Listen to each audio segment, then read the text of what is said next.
Hello students, मेरा नाम विकास है। मैं स्टूडेंट हूँ किंग्स आर्ट्स मेडिकल यूनिवर्सिटी का। आज की वीडियो में हम बात करेंगे कि यूपी सीनेट 2025 में चॉइस फिलिंग कैसे करनी है, उसमें सीट मैट्रिक्स कितनी है, डॉक्यूमेंट कौन कौन से लगेंगे, इन सब चीज़ों के बारे में बात करेंगे। क्योंकि फर्स्ट राउंड काउंसलिंग की प्रोसेस स्टार्ट है और उसमें बच्चों को सबसे ज़्यादा डाउट चॉइस फिलिंग में आ रहे हैं, डॉक्यूमेंट कौन से लगेंगे, सीट मैट्रिक्स, यही सारे सबसे ज़्यादा पूछने वाले फ्रिक्वेंटली क्वेश्चंस हैं। तो आज इस वीडियो में हम इन्हीं क्वेश्चंस के बारे में बात करेंगे। तो सबसे पहले हम बात करते हैं कि चॉइस फिलिंग कैसे करनी है।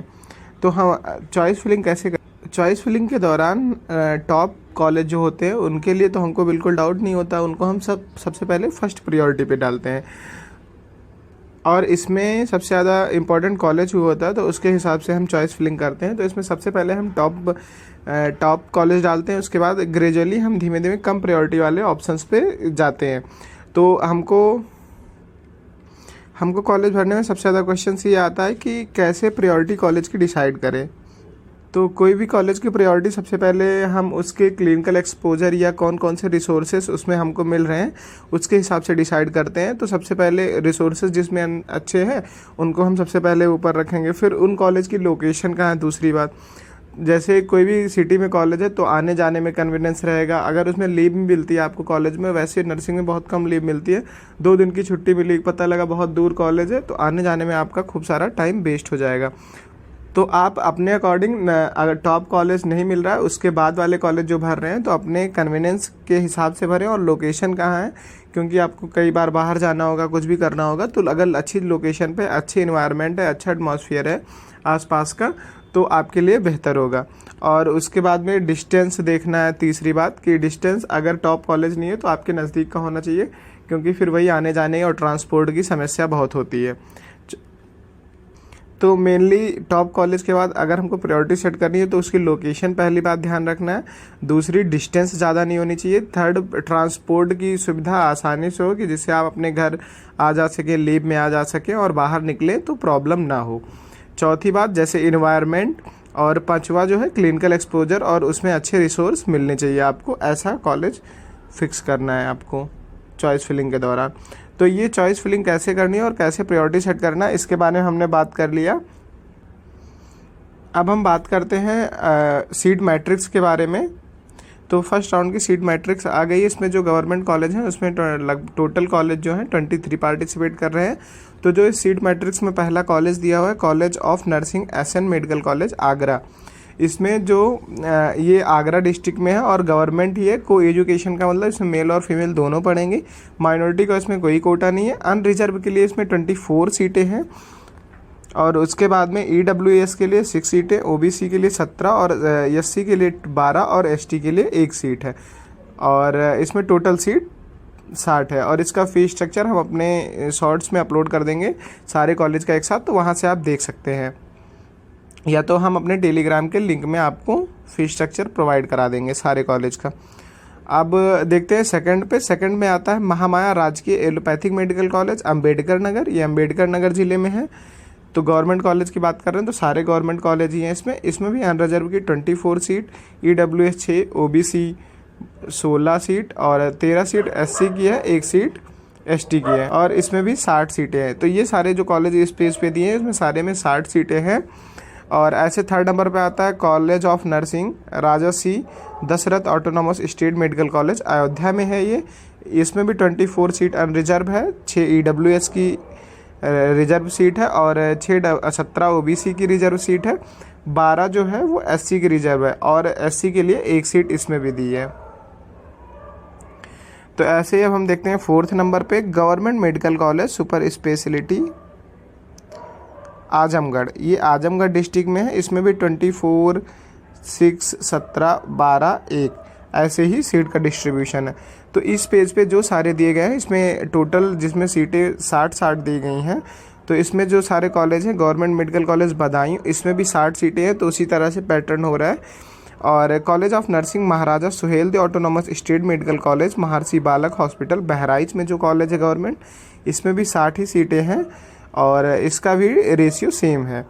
रानी दुर्गावती नर्सिंग कॉलेज बांदा, इसमें भी सेम चीज़ें फॉलो हो रही हैं। College of nursing Maharshi autonomous state medical college Basti, इसमें भी 60 सीटें हैं। तो सेम चीज़ें फॉलो हो रही हैं, बस एक सीट का इधर उधर हो रहा है, किसी में ओबीसी की सीट 17 हो जा रही है और किसी में 16, और उस हिसाब से एससी की सीट घट बढ़ जा रही है। Autonomous state medical college Firozabad, इसमें भी सेम चीज़ें फॉलो हो रही हैं। अब बात करते हैं जो कॉलेज हमारा आता है 9 नंबर पे, गौतम बुद्ध नगर का कॉलेज जो है, college of nursing government institute of medical science Gautam Buddha Nagar. इसमें अनरिजर्व की 24 सीटें हैं और 60 का सेम है, तो सेम चीज़ें फॉलो होती हैं। 60 सीट है जिसमें, तो इसमें 24 और ईडब्ल्यूएस के लिए 6, ओबीसी 16, एससी 13 और एसटी के लिए 1 सीट। और गोरखपुर में बीआरडी कॉलेज है, बीआरडी कॉलेज में भी 40 सीट हैं इसमें, तो इसमें अनरिजर्व सीटें 16 हैं, ईडब्ल्यूएस के लिए 4 और ओबीसी के लिए 10 सीट है और 9 सीट एससी की, 1 सीट एसटी की। झांसी है, इसमें भी 60 सीटें हैं, तो लेकिन इसमें रिजर्वेशन एससी का ज़्यादा है। एससी के लिए इसमें 38 सीटें दी गई हैं, सबसे ज़्यादा एससी की सीट इसी कॉलेज में है। तो इसमें अनरिजर्व सीट 9 है और ईडब्ल्यूएस की एक भी सीट नहीं है इस कॉलेज में। और ओबीसी की 9 सीट है, 38 सीट एससी के लिए, एसटी के लिए इसमें 4 सीट है। अब बात करते हैं कन्नौज कॉलेज की। कन्नौज में जो कॉलेज है उसका नाम है doctor Bhim Rao Ramji Ambedkar government medical college Kannauj. इसमें 40 सीटें हैं, तो इसमें 16 सीट अनरिजर्व है, 4 सीट ईडब्ल्यूएस की है, 11 सीट ओबीसी, एससी के लिए 8 और 1 सीट एसटी की। 40 सीटें ऐसे ही कानपुर के जीएसबीएम में है, तो इसमें 16, 4, 10, 9, 1 ऐसे दिया गया। 16 अनरिजर्व, 4 ईडब्ल्यूएस, 10 ओबीसी, 9 एससी और 1 एसटी। वैसे ही डॉक्टर नाम लखनऊ के 3 कॉलेज जो दिए हैं, राम मनोहर लोहिया टॉप 3 कॉलेज में आते हैं जो, इनमें आरएमएल में 40 सीट है और तो इसमें जो अनरिजर्व की सीट है वो 16 है, 4 सीट ईडब्ल्यूएस, 10 ओबीसी और 9 एससी और 1 एसटी की सीट है। ऐसे केजीएमयू लखनऊ की बात करें तो इसमें 110 सीट है, सबसे ज़्यादा सीट है। तो इसमें 44 सीट अनरिजर्व की है, 11 ईडब्ल्यूएस, 28 जो सीटें हैं वो ओबीसी की हैं, 24 सीट जो है एससी की है और 3 सीट एसटी की है। एसजीपीजीआई की बात करें तो उसमें 60 सीटें हैं, तो उसमें 24 अनरिजर्व, 6 ईडब्ल्यूएस, 17 ओबीसी, 12 एससी और 1 एसटी की सीट है। अब हम बात करते हैं मेरठ में जो कॉलेज है उसमें 100 सीटें हैं, तो इसका नाम जो है वो एलएलआरएम है। सबसे ज़्यादा केजीएमयू में, फिर मेरठ में सीटें हैं। इसमें अनरिजर्व की 40 सीटें हैं, 10 ईडब्ल्यूएस, 27 ओबीसी और 21 सीटें एससी की, 2 एसटी की।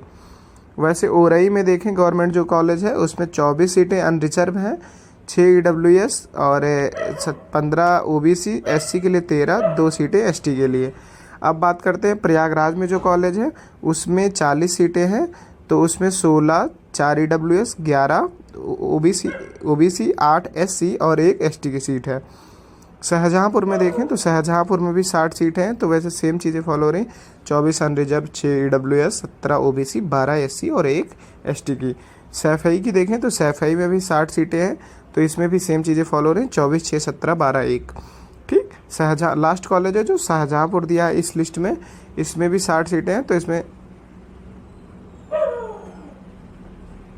24 सीट जो है वो अनरिजर्व है, 6 ईडब्ल्यूएस की है और 17 सीट ओबीसी की, 12 एससी की और 1 सीट एसटी की। तो ये सारे हमारे सीट स्ट्रक्चर हो गए, सीट के स्ट्रक्चर हो गए। हमको पता, इसमें देख लिया कि कितनी अनरिजर्व सीट है, कितनी ईडब्ल्यूएस, कितनी ओबीसी। अब हम बात करते हैं टोटल सीट्स की। तो इसमें गवर्नमेंट कॉलेज में जो टोटल सीट है वो दिया है 1370 सीट है और अनरिजर्व की उसमें 533 सीट है, ईडब्ल्यूएस की 131 सीट है, ओबीसी की 363 सीट है, एससी के लिए 313 और एसटी के लिए 30। तो ये जो सारी सीटें, तो अनरिजर्व में तो इनमें से कैटेगरी वाले कोई भी आ सकते हैं। तो एक अगर किसी एक कैटेगरी की बात करी जाए तो उसमें अनरिजर्व की सीट प्लस उस कैटेगरी की सीट, तो इतनी सीट हो जाती हैं। ठीक, अनरिजर्व की सीट और उस कैटेगरी की सीट, एक किसी भी कैटेगरी की बात करें तो उनको लेने के लिए इतनी सारी सीटें हो जाती हैं। अब हम बात करेंगे डॉक्यूमेंट रिक्वायर क्या क्या हैं। तो इसमें जो पहला डॉक्यूमेंट चाहिए हमको, सबसे पहले अपना प्रिंट एडमिट कार्ड चाहिए जो हम एग्जामिनेशन सेंटर पे लेके गए थे। दूसरा वेरिफिकेशन शीट चाहिए जो हमने फॉर्म भरते टाइम सबमिट किया होगा, फ़ोटो और थंब इम्प्रेशन और सिग्नेचर वाला। अब तीसरा डॉक्यूमेंट जो है रिजल्ट स्कोर कार्ड, जब हमारा रिजल्ट आया होगा तो जो रिजल्ट का स्कोर कार्ड है वो होना चाहिए। चौथा हमारा डोमिसाइल होना चाहिए, मतलब हमारा किस जगह के हम निवासी, गवर्नमेंट कॉलेज में डोमिसाइल लगेगा, प्राइवेट में नहीं लगेगा। ये सारे रिक्वायर्ड डॉक्यूमेंट जो है कॉलेज के टाइम पे जब हम रिपोर्ट करने जाएंगे तब लेके जाना है। पांचवा जो है अलॉटमेंट लेटर, तो ये जब कॉलेज मुझे अलॉट होगा या किसी भी बच्चे को अलॉट होगा, जब उसको अलॉटमेंट लेटर मिलेगा काउंसलिंग का, वो लेके जाना है। अब 6 नंबर पे डॉक्यूमेंट जो देखते हैं वो है कास्ट सर्टिफिकेट, जैसे EWS, SC, ST, OBC जो भी कास्ट जाति प्रमाण पत्र है उसको ले जाना है। और 7 नंबर पे है जन्म प्रमाण पत्र, तो इसमें 10th की मार्कशीट जो है जन्म प्रमाण पत्र इसलिए लिखा है क्योंकि उससे हम डेट ऑफ बर्थ कंफर्म करते हैं। और 8 नंबर पे अगर कोई सब कैटेगरी लगाया है, PH, EWS, NCC, ex serviceman, ये सारी चीज़ें अगर एप्लीकेबल है तो ये भी लेके जाना है। 9 नंबर पे 12th की मार्कशीट, 10 पे TC माइग्रेशन और करेक्टर सर्टिफिकेट।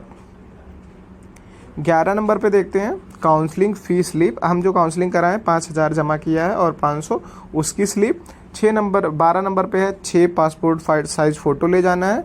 13 नंबर पे जब हमको कॉलेज अलॉट हो जाएगा तो हमको 40,000 रुपये जमा करना पड़ेगा, तो ये हो गई कॉलेज की फ़ीस स्लिप, तो इसको भी लेके जाना है। प्रिंट चॉइस कॉलेज लिस्ट, ये मतलब प्रिंट चॉइस कॉलेज लिस्ट, इसको ले जाना इतना ज़रूरी नहीं है, लेकिन इसको भी आप प्रिंट करके चॉइस लिस्ट आप रख सकते हैं।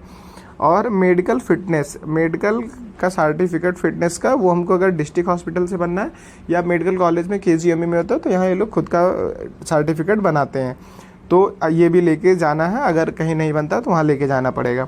और 15 नंबर पे एडमिशन फ़ीस जो है उसको भी लेके जाना है कि अगर कम ज़्यादा रुपए होते हैं तो वहाँ at the time of admission और फीस हमको सबमिट करना पड़ता है। और 16 नंबर पे जो सर्टिफिकेट है गैप सर्टिफिकेट है इफ़ एप्लीकेबल, जैसे आपने 10th या मतलब 12th के बाद फॉर्म भरा होगा तो बीच में ग्रेजुएशन नहीं किया है तो 3 साल आपने क्या इस चीज़ का गैप सर्टिफिकेट बनवाना पड़ता है। अगर ग्रेजुएशन किया उसके बाद में बीच में टाइम पीरियड बच रहा है तो उसके लिए भी गैप सर्टिफिकेट बनाना पड़ेगा जो आपके तहसील से बनता है। अब ये जो सारे डॉक्यूमेंट हमने बताए हैं, admit card, verification sheet, result score card, domicile, allotment letter, caste certificate, 10th marksheet, 12th marksheet, PH या सब कैटेगरी वाले सर्टिफिकेट, TS, TC और माइग्रेशन और character certificate, counselling fees, passport size photo, college fees slip, choice college list और medical fitness certificate, admission fees और gap certificate, इतनी चीज़ें हमको लेके कॉलेज पे रिपोर्ट करने जाना है। अगर आपको वीडियो हेल्पफुल लगा हो तो आप प्लीज़ लाइक और सब्सक्राइब करें। काउंसलिंग से रिलेटेड कोई भी इन्फॉर्मेशन के लिए आप कमेंट और मैसेज कर सकते हैं। और ये सारी डॉक्यूमेंट की जो रिक्वायर्ड लिस्ट है इसको आप डाउनलोड करने के लिए हमारे टेलीग्राम के लिंक पे आप टेलीग्राम पेज से जुड़ सकते हैं, वहाँ से जाके आप डाउनलोड कर सकते हैं। धन्यवाद।